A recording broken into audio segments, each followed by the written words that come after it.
This is a Christian home, Dotun. We call this a Christian home.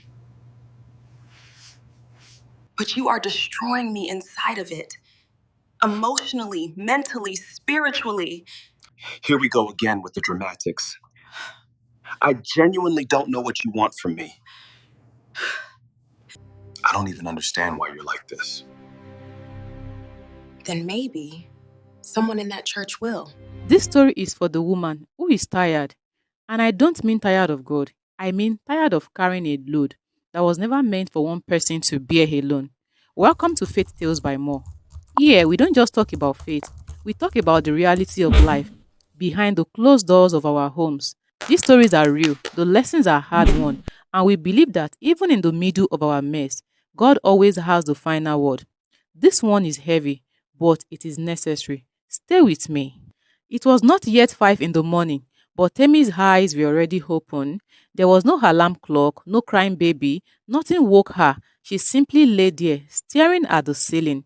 Beside her, Dotun slept, breathing slowly, like a man with nothing on his mind. She turned away from him and faced the wall.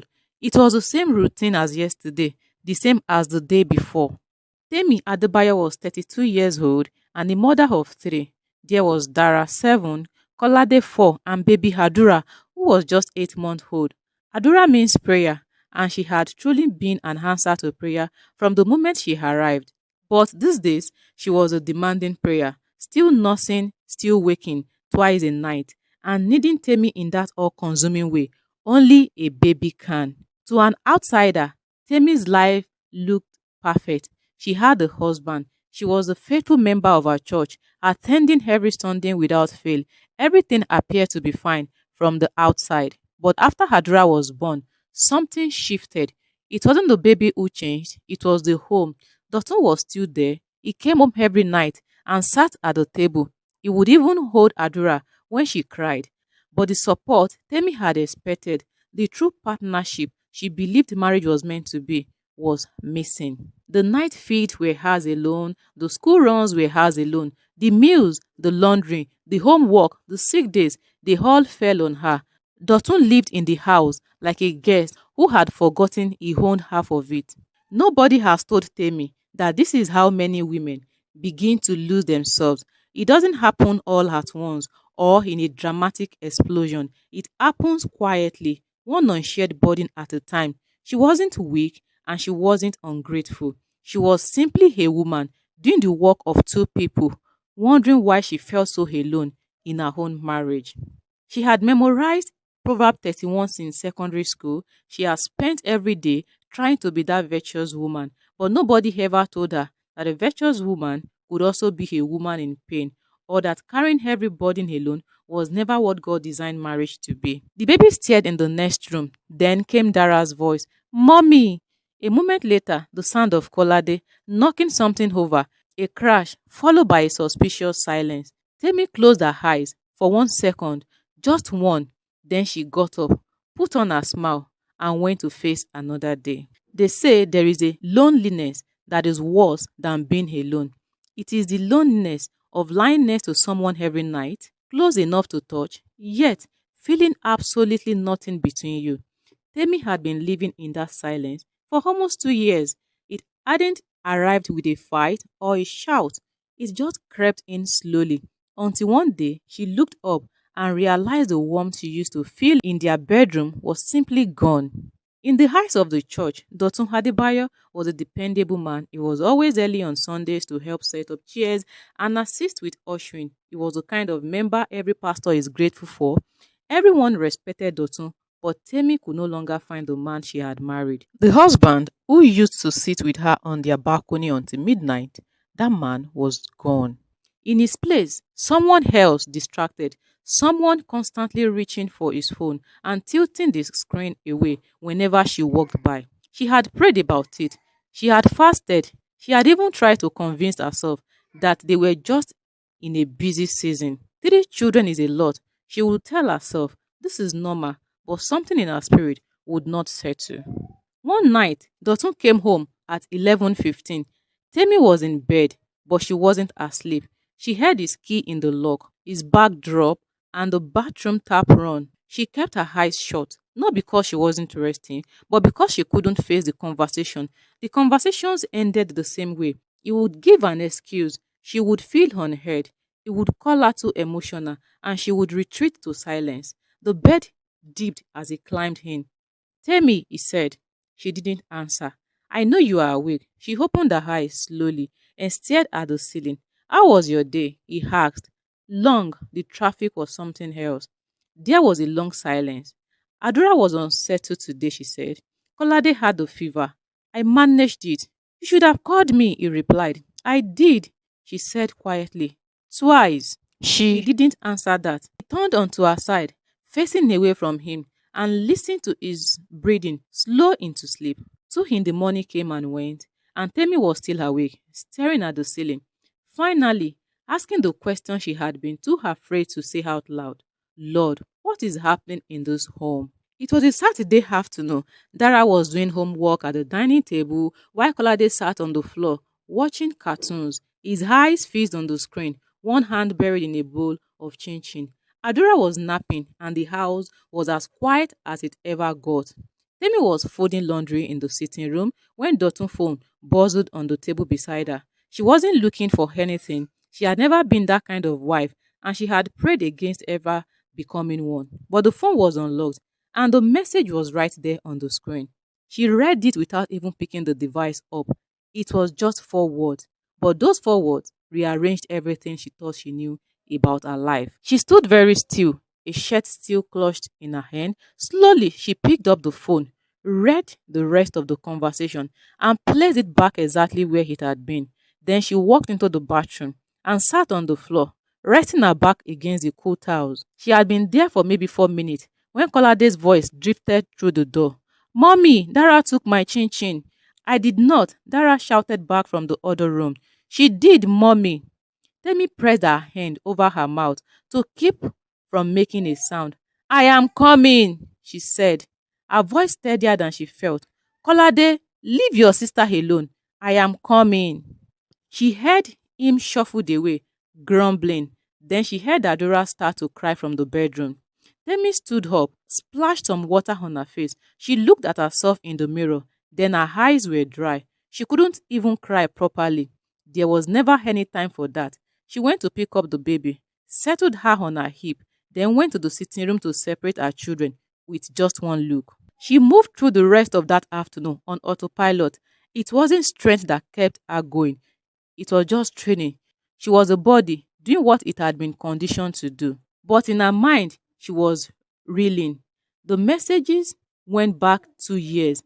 It hadn't been a mistake or a single moment of weakness. It was just a sequence of choices. While she was carrying Adura, he was with someone else. While she was in the hospital, exhausted, grateful, and broken open with love for the child she had just brought into the world, he was with someone else. My people, I want to sit with that for a moment. This is the reality. For so many women sitting in our churches right now, they are smiling, serving, and showing up, carrying burdens that would break most people. All the while, the world looks at their marriage and calls it a testimony. But there was something else.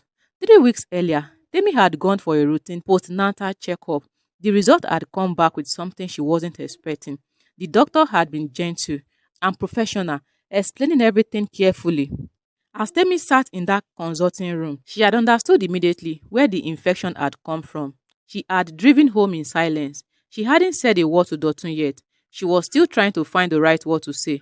But now, sitting in her living room with Adura on her lap and the house quiet again, she had found her word. She was going to wait until the children were in bed. She did not raise her voice. That was the thing. When Temi finally broke, she didn't do it with shouting. She went very quiet, and that quiet was heavier than any scream would have been. 2 years, Dotun. He looked up from his phone. Something in her face made him put it down immediately. 2 years. It wasn't a question, it was a fact she was placing on the table between them. He ran a hand over his face, looking tired. I am sorry. I was weak. I know I was wrong, but we can get through this. We can pray. I went to the doctor, she interrupted. He stopped talking. 3 weeks ago, it was just a routine check. She looked at him steadily. The result came back, Dotun. The room went completely still. She gave you something, Temi said, her voice low and direct, and you brought it home to me. He opened his mouth to speak, then closed it. For the first time in 2 years of smooth words and easy excuses, Dotun Adebayo had absolutely nothing to say. Temi stood up slowly. I am not leaving tonight. I am not making any final decision tonight. Her voice did not shake. I need you to understand what you have done. Not just the betrayal, not just the years. Think about what you have done to my body, to this home, and to me. She walked towards the bedroom. I have been praying for this marriage for 2 good years. I fasted. I covered for you. I kept going. She paused with her hand on the door frame. I did everything I knew a good wife should do.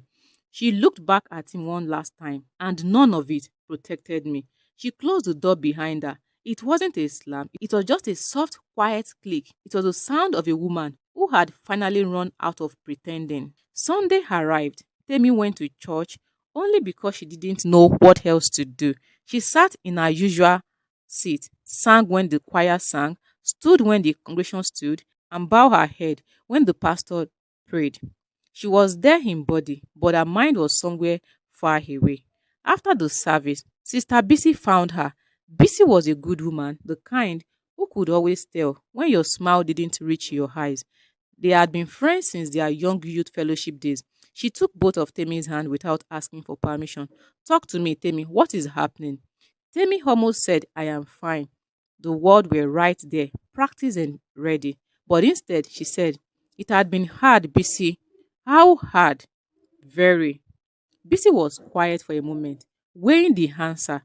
She said, have you spoken to Pastor Adeyemi? He and his wife run the marriage counseling unit together. I have seen couples walking broken and walk out with direction, real direction. Temi didn't respond. You have been praying and fasting, Bisi said gently, holding her hand a little tighter. Sometimes God sends help through people.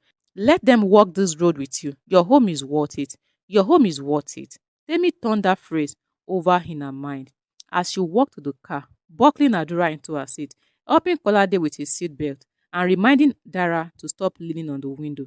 She had prayed, she had fasted, she had carried this alone for as long as she could. The counseling unit was right there in her church, a structure that existed for moments like this. Going there felt the right thing to do. She was not wrong for seeking help. It was just a move in the right direction. What she couldn't have known yet was whether the help waiting behind the door was truly equipped for everything she was carrying. She booked the appointment that evening. Pastor Adeyemi's office was warm, but it felt a little too small for the weight of the room. Bible verses were framed on the walls, and a small bowl of buttermint sat on his desk. He rose as they walked in, shaking Dotu's hand firmly and holding Temi's in both of his. Welcome, he said. God has already gone ahead of this conversation. He prayed before anything else, a genuine fervent prayer. As he spoke, Temi felt the knot in her chest losing just a little. Maybe this will help, she thought. Maybe he will finally see it. Before the joint section began, Mrs. Adeyemi took Temi aside to a smaller room just off the main one. It was their usual process. The wife goes first, woman to woman, to create a safe space. Mrs. Adeyemi sat close, her expression kind. Take your time, she said softly. Whatever is said here stays between us. Temi looked at her and finally let it all out. She told her about the messages, the 2 years of deceit, and the doctor's report. Mrs. Adeyemi held her hand, nodding, her face full of empathy. She even prayed over Temi before they rejoined the men. Temi walked back into the main office, feeling seen for the first time in months. She didn't know yet that what she came next would undo all of that. Before we continue, if you are enjoying this story, please subscribe to support the channel and help me create more content like this. Now, back to the story. Now, I need you to understand something important. Pastor Adeyemi wasn't a bad man. He loved his congregation. He showed up at the naming ceremony. He visited the sick and he knew the names of all the children. But there is a difference between a good heart and a qualified hand. Pastoral training prepares a man to preach, to lead, and to shepherd. But counseling in marriage, where there had been years of deep betrayal and actual physical harm, that requires specific tools, a kind of listening that good intention alone cannot replace. Pastor Adeyemi had none of that training, and sometimes that gap, the space between wanting to help and knowing how, is where the real harm happened. The section began. He spoke to Dotun first, as he always did. Dotun spoke well, he was calm, his tone perfectly measured. I was wrong, Pastor. I took full responsibility. I just want to restore my home. Pastor Adeyemi nodded, looking satisfied. Temi watched her husband. She felt a cold, sharp feeling settled in her chest. Then it was her turn. She spoke carefully, giving enough detail for any trained ear to understand the gravity of the situation. The pastor listened, took a few notes, and then opened his Bible. Ephesians chapter 5, he began. The word of God is clear about the structure of the home. The husband is the head, and the wife submit as unto the Lord. Now, Sister Temi, Pastor, she interrupted, her voice steady. He was unfaithful for 2 years. I understand that, sister, and Brother Dotun has acknowledged that. He gave me an infection. She said, quiet, direct. I have the medical result. Mrs. Adeyemi looked up from her note, her smile filtering. She looked at Temi with a sudden helpless expression. It was clear she didn't know what to do with that information either. Pastor Adeyemi cleared his throat, shifting in his seat. He did what people do when a conversation takes them into deep waters they aren't prepared to swim in. He redirected. What the enemy wants is to use this pain to destroy what God has joined, he said, his voice rising in that familiar preaching tone. We must not give him that victory. Pastor, it wasn't rude, it was firm. He stopped him cold. I didn't come here to talk about divorce. I came here because I am in pain, real physical pain. I need real help. For a split second, the room went dead silent. Pastor Adeyemi looked at her, and behind his eyes, you could see him wavering. It was the look of a man standing at the edge of a cliff he had not prepared for. The moment passed, he turned to Dotun. Brother Dotun, apologize to your wife. Dotun turned to her. His eyes were soft, his voice smooth. Tell me, I am truly sorry. I was wrong. I ask for your forgiveness. Pastor Adeyemi beamed. This is the beginning of restoration. Temi looked at the apology. She looked at it the way you looked at a flimsy bandage placed over a deep, festering wound. She said nothing. At the end of the section, he gave them the assignment. To Dotun, demonstrate remorse. To Temi, Sister Temi, pray over your home. Every morning, cover it and guard your heart against bitterness. Hebrews 12 warns us. What do I do? She asked about the medical result. He blinked, taken aback. Follow your doctor's instruction, my daughter. Trust God for complete healing. No referral, no recommendation to see a specialist, no acknowledgement that her body was a battleground that needed more than a prayer. Just trust God. He prayed over them before they left. It was a beautiful prayer.